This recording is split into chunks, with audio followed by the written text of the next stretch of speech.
Selamat malam pemirsa, kembali lagi bersama saya Ayu Indrawati nomor 9 dalam Beritane Arek Semada.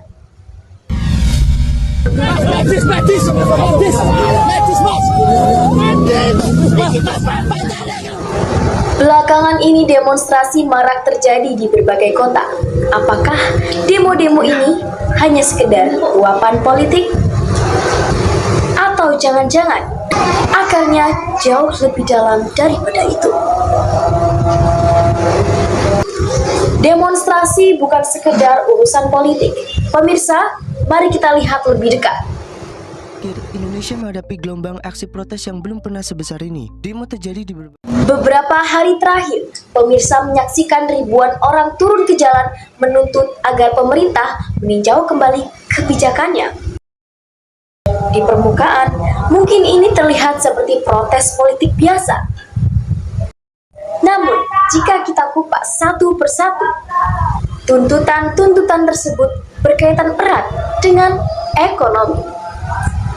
Ketika masyarakat merasakan beban hidup semakin berat, di mana kebutuhan pokok kian melambung atau sulitnya mencari pekerjaan, mereka akan mencari cara untuk menyuarakan protesnya. Dan demonstrasi adalah jawabannya. Disinilah ilmu ekonomi menjadi kunci. Ilmu ini membantu kita untuk tidak sekedar melihat gejala, tapi juga penyebab dari sebuah masalah. Pemahaman tentang ilmu ekonomi membantu kita untuk memahami bahwa ada hubungan sebab akibat yang jelas. Jadi, apa hubungannya? Demo baru-baru ini berdampak besar pada ekonomi negara. Demo yang ricuh dan berkepanjangan dapat menurunkan kepercayaan investor, mengganggu aktivitas bisnis, dan bahkan dapat menghambat pertumbuhan ekonomi. Tunggu. Atau jangan-jangan pemirsa sekalian belum tahu apa itu ekonomi?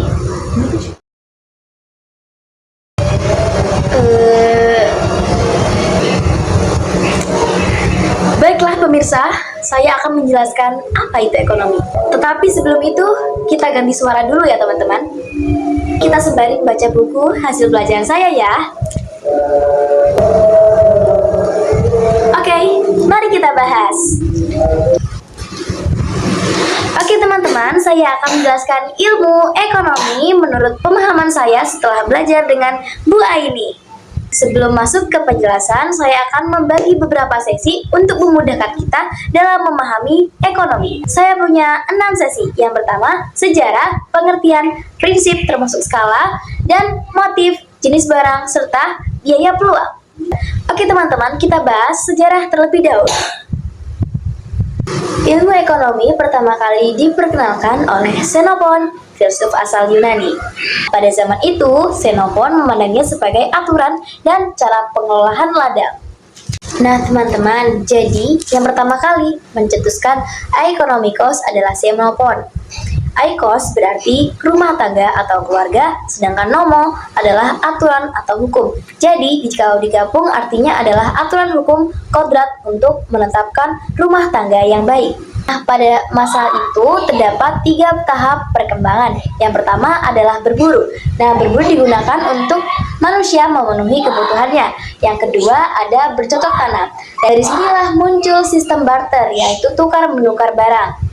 Sayangnya, sistem barter belum dianggap efektif karena belum ada satuan hitung yang pasti. Lalu muncullah tahap ketiga, yaitu perdagangan. Dari sinilah ditemukannya alat hitung seperti uang.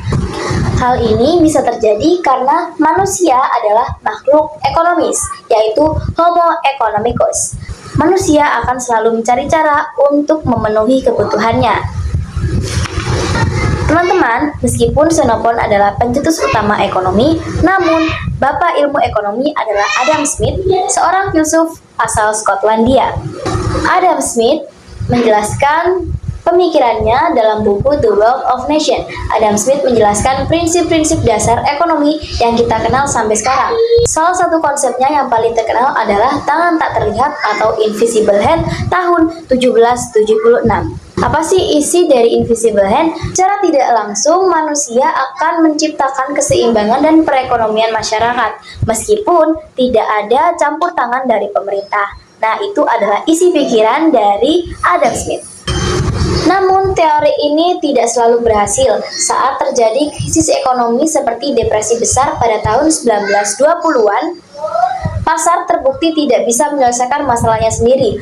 Dari sinilah muncul tokoh-tokoh baru yang mencetuskan teori ekonominya, seperti John Maynard Keynes yang mencetuskan teori ekonomi makro modern, lalu Alfred Marshall yang mengembangkan teori penawaran dan permintaan, lalu ada Karl Marx menciptakan teori sosialisme dan komunisme, lalu Joseph Schumpeter terkenal dengan teorinya tentang inovasi dan kewirausahaan.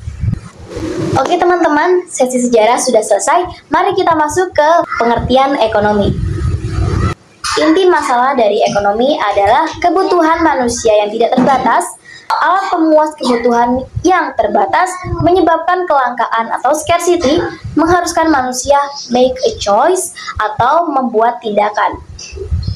Ilmu ini terus berkembang menjadi lebih kompleks, tetapi intinya adalah bagaimana kita mengelola sumber daya yang terbatas untuk kebutuhan yang tidak terbatas. Kita lanjut ke sesi prinsip dan motif. Prinsip ekonomi sendiri adalah pedoman dalam bertindak, yaitu mencapai pengorbanan minimal untuk hasil yang maksimal. Hal ini harus disertai dengan beberapa tindakan. Ada 4 tindakan pedoman dalam prinsip ekonomi. Yang pertama, berpikir rasional. Yang kedua, hemat dan tidak boros. 3, membuat skala prioritas, mendahulukan kebutuhan yang penting terlebih dahulu. Dan yang keempat, pertimbangan biaya dan manfaat bagi kita.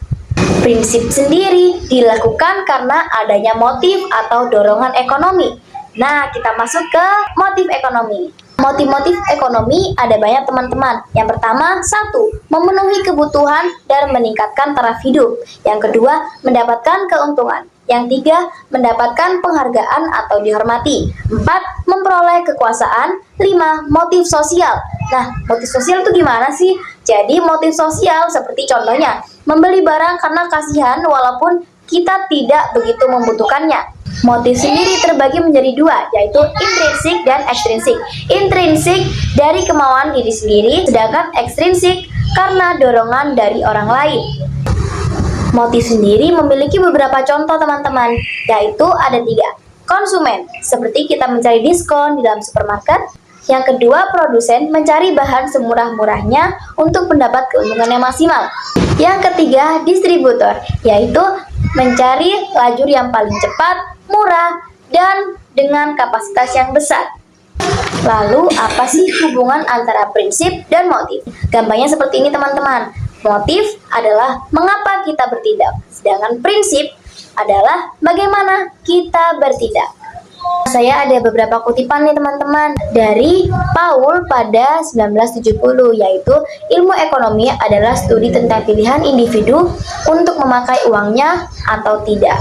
Di ekonomi ada beberapa jenis barang. Ada 6 jenis barang. Berdasarkan cara memperolehnya ada 2. 1. Ekonomi memerlukan pengorbanan, sedangkan non-ekonomi tanpa pengorbanan. Contohnya cahaya matahari. Berdasarkan kegunaannya ada 3. Yang pertama, inferior, barang yang kita kurangi jika pendapatan meningkat. Contohnya barang tiruan atau barang KW. Yang kedua, esensial, permintaannya tidak dipengaruhi pendapatan. Contohnya kebutuhan pokok. Yang ketiga, normal, bertambah saat pendapatan meningkat. Baju, buku, dan komputer. Berdasarkan pemakaiannya terdapat 2, yaitu substitusi dan komplementer. Substitusi adalah pengganti. Contohnya, jika beras langka, maka jagung akan laku. Sedangkan komplementer, jika digunakan bersamaan, menambah kegunaannya. Contoh, kalau kita memakai kaos kaki, kita akan menambah daya guna suatu sepatu. Menurut proses pembuatan terdapat 3 tahap. Contohnya, jika kita membutuhkan kain. Kapas termasuk bahan mentah. Benang termasuk setengah jadi. Nah, barang jadinya adalah kain. Tergantung apa yang diinginkan akhirnya teman-teman.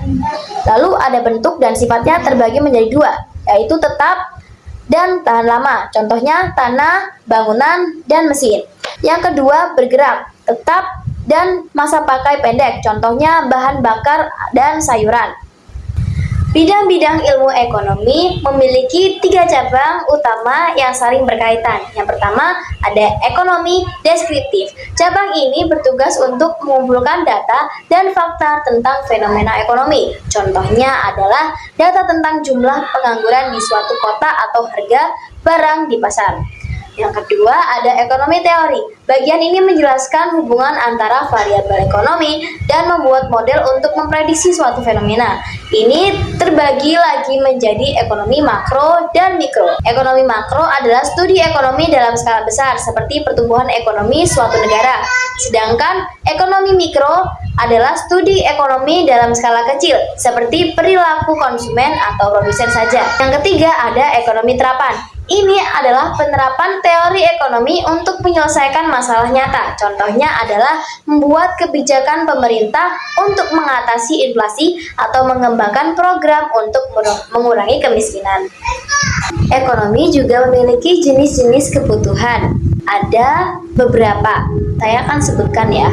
Ada 4 jenis. Yang pertama adalah jenis ekonomi berdasarkan intensitasnya, yaitu tingkat kepentingannya. Contoh, primer, yaitu kebutuhan pokok, kebutuhan yang paling mendasar dan harus dipenuhi untuk bertahan hidup. Contohnya, pakaian, makanan, dan tempat tinggal. Lalu ada sekunder atau tambahan, kebutuhan yang dipenuhi setelah kebutuhan primer. Contohnya televisi, sepeda motor, atau perabotan rumah. Yang ketiga ada tersier, yaitu mewah, kebutuhan yang dipenuhi untuk kesenangan atau meningkatkan status sosial. Biasanya setelah kebutuhan primer dan sekunder terpenuhi, contohnya mobil sport, liburan ke luar negeri, atau perhiasan-perhiasan mahal.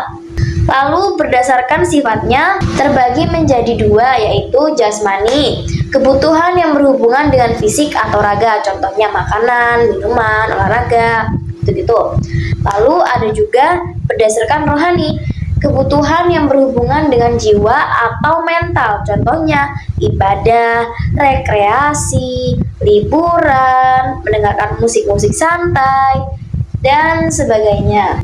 Berdasarkan waktu pemenuhannya terbagi menjadi 2, yaitu sekarang dan masa depan. Sekarang, kebutuhan yang harus dipenuhi saat itu juga dan tidak bisa ditunda. Contohnya, obat bagi orang sakit, makanan bagi orang lapar, dan sebagainya.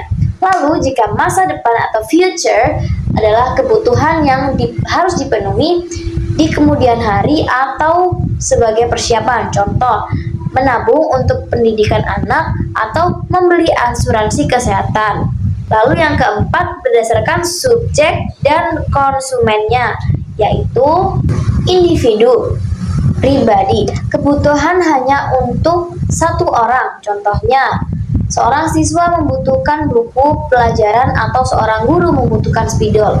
Kolektif atau umum, kebutuhan yang digunakan bersama-sama oleh banyak orang. Contohnya, jalan raya, jembatan, atau sekolah. Ilmu ekonomi dibagi menjadi 2 pendekatan utama. Yang pertama, ekonomi positif.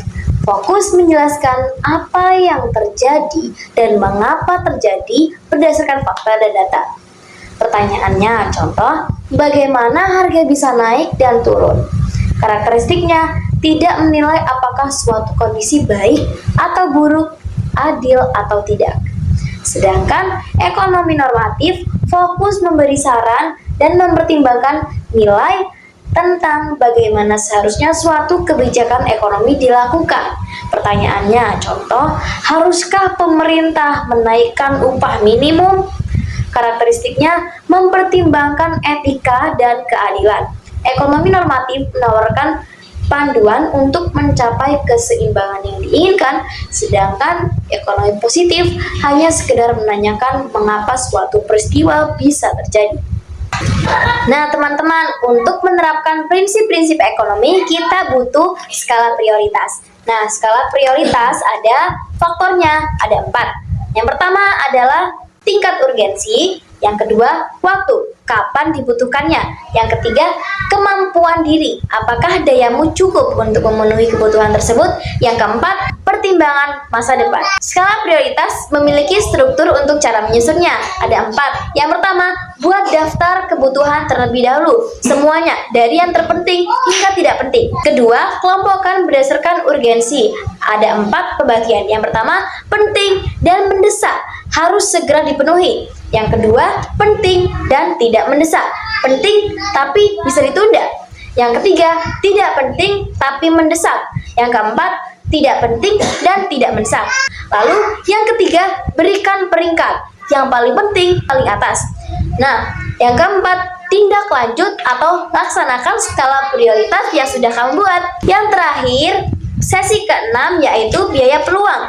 Nah, biaya peluang sendiri memiliki arti adalah nilai dari pilihan terbaik yang kita korbankan atau tidak kita ambil. Contohnya, ada 3 pilihan. Yang pertama, mau ambil uang 50.000, 20.000, atau 100.000.